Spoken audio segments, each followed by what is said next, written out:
조국 법무부 장관 후보자님, 언론은 물어뜯고 대학생들은 촛불을 들고 검찰은 뒤지고 여론은 사퇴하라니 얼마나 괴로우시겠습니까? 불법과 탈법은 하나도 확인되지 않았는데 이렇게 한통속이 돼서 조리돌림을 하면서 인사청문회를 열어 소명할 기회도 주지 않으니 이 나라는 말 그대로 개돼지의 나라가 아닐 수 없습니다. 법무부 장관이 꼭 되셔서 개돼지들을 올바로 이끄시길 빕니다.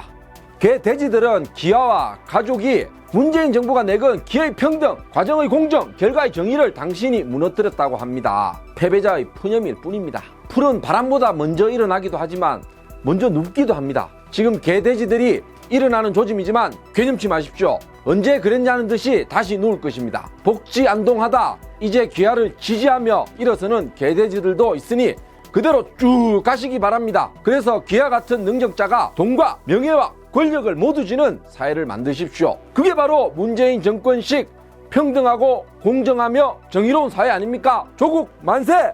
문재인 정권 만세!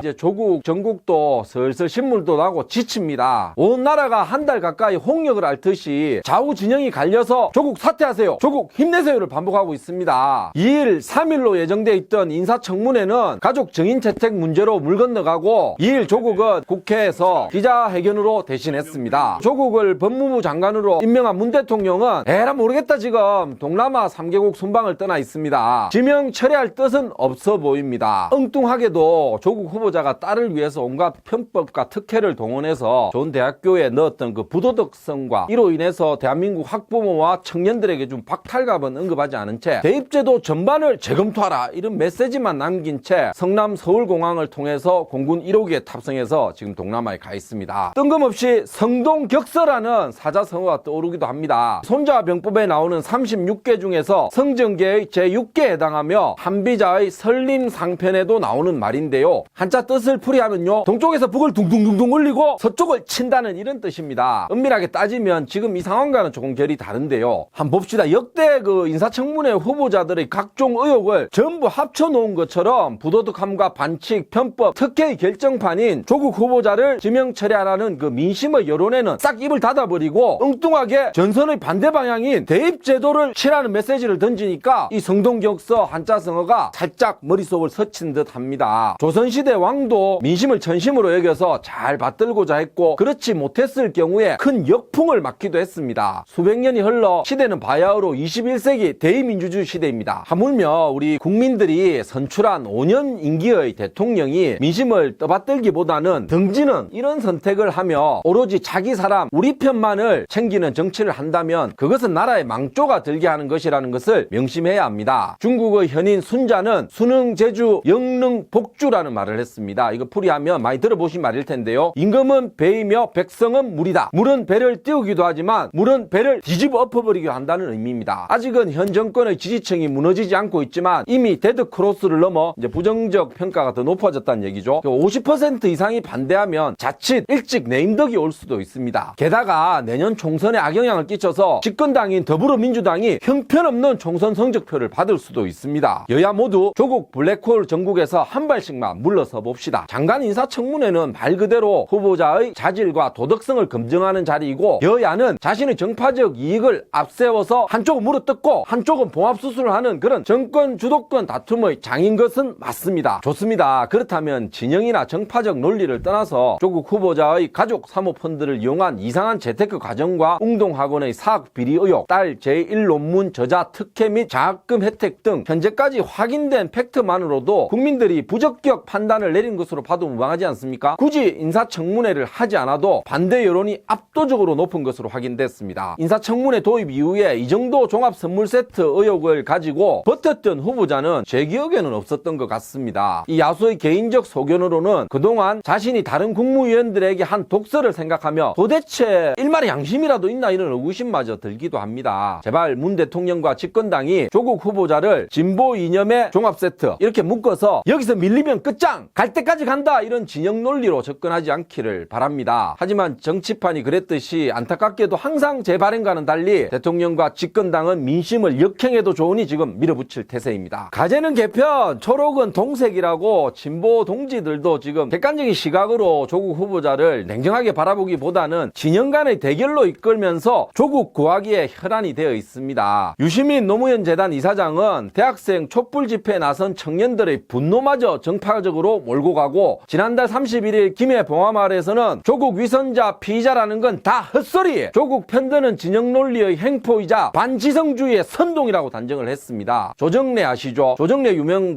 소설가인데요. 좀 가세를 했습니다. 조국은 반드시 법무부 장관이 되어야 한다. 그만한 인물의 정직함, 맷집 가진 사람도 없다고 축혀 세웠습니다. 진보적인 색채가 짙은 이회수 공정 작가도 조국 구하기에 동참을 했고요. 물론 여당 내에서도 조국의 구체적인 의혹에 얼렁뚱땅 진영 논리로 감싸려다가 감당하지 못할 후폭풍을 맞을 거라고 염려하는 일부 국회의원들도 있기는 합니다. 예를 들면 박용진 의원은 오버하지 마셨습니다. 오버하지 마시라.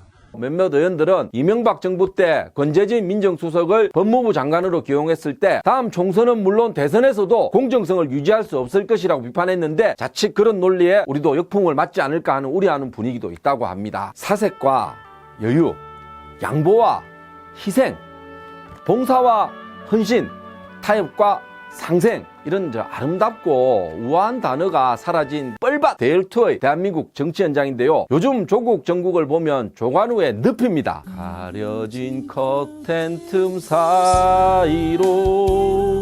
대한민국이 좌우의 진영 논리에 갇혀서 어떤 사안을 보는 시각조차 너무 편향되어 있다는 생각이 드는데요. 조국 후보자도 지금 여러 언론들의 의혹에 대해서 좀 억울한 부분도 없지 않아 있겠죠. 하지만 적어도 여지껏 해왔던 장관 후보자들의 평균적 도덕성에 비춰볼 때 더하다는 생각이 들지 않습니까? 안 그러면 언론이 이리 덜 끓고 여론도 이리 악화되었을까요? 참 속이 터지도록 답답한 형국입니다. 끝으로 이 야수가 진영 속 조국이 아닌 한 자연인 조국에게 이런 얘기를 들려주고 싶습니다.